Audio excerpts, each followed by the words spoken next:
based on the story of the same name from the Railway series book, Really Useful Engine. The 24th episode of the 4th series is Fish, written by Christopher Awdry. This was the first Christopher Awdry story to be adapted since the 2nd series of the show, and it acts as a sequel to the Flying Kipper from series 1. One night, a special load of fish is ordered, and the Fat Controller decides that extra vans must be added to the end of the Flying Kipper. The only vans available are 4 old ones that had not been used for a long time. Duck shunts them into position, and moments later, Thomas arrives with the post train.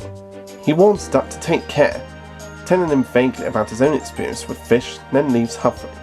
Henry grumbles about his extra load, but his driver tells him that another engine will help him up Gordon's Hill. Henry soon sets off from the harbour and makes good progress along the coastal run. At Wellsworth, Duck waits for Henry while workmen light up his lamp and his water tank is filled. After Henry arrives, Duck gently buffers up to the back of the train, but is not coupled on so that Henry can continue on once he summits the hill.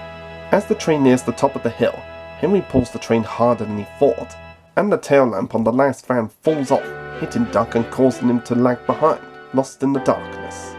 Henry notices that the train is slowing down, but the two can't hear each other.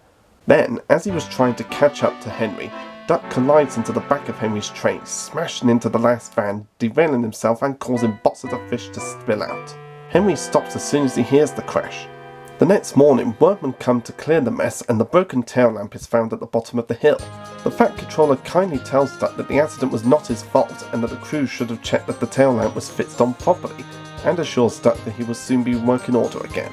Duck reflects that Thomas's early advice about fish was right and tells the Fat Controller that the fish got him in a right pickle.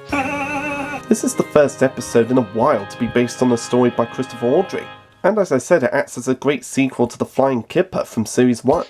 It also goes down in history as being the 50th episode of the series narrated by Michelangelos. And as always, he does a superb job with the narration.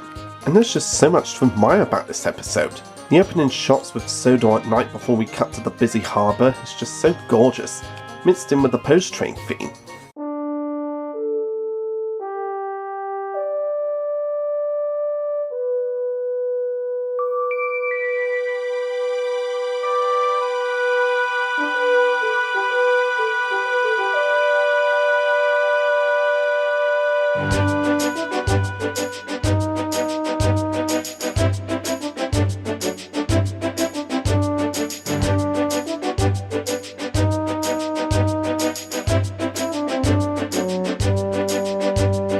It was honestly just the perfect theme to use for this opening. It really shows off how beautiful Sodor can be at night. And it once again shows off David Mitten's superb camera work, as we see a lot of the engines in the harbour not facing the camera, giving everyone the illusion that these are actual machines like we would see steam locomotives in real life. It's a testament to David's skills to make the engines seem real to us.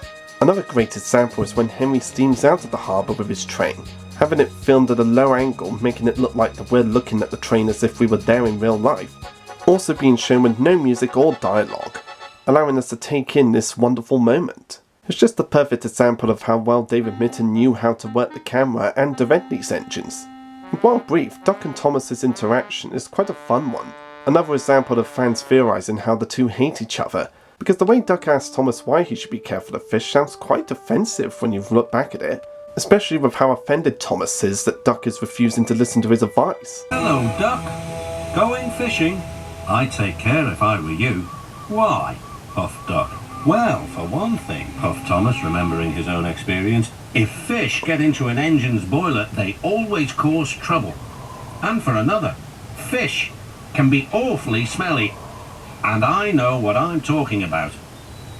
Good night. I doubt this was intentionally made to have the engines hate each other. It was just the way Michelangelos performed the lines. But it's a hilarious interaction nonetheless. And while not as spectacular as the Flying Kipper's crash, the crash in this episode is quite an astonishing crash. Just seeing Duck run into the back of that van and it's smashing as soon as he makes contact. Like with a lot of the shots for this series, I can't imagine how many takes they must have done to get this scene right. Just how many model trucks they had to go through just to make sure they got the shot perfectly. It really shows how dedicated the team was to getting every scene just right for the series. Fish is another great example of David Mitten's superb camera work at making the engines feel like the real thing to the audience, and it acts as a great sequel to the Flying Kipper. Of course, not being as spectacular as the Flying Kipper, but let's be honest, how can you top an episode like that? It serves as a great sequel without trying to be better than it. And why would you want to make a better sequel for the Flying Kipper? It was just a great episode on its own. But this is definitely one of the more fun, eye-catching episodes that I definitely recommend rewatching if you got the time. It's a fun sequel to the Flying Kipper, and I highly recommend you don't miss out on it.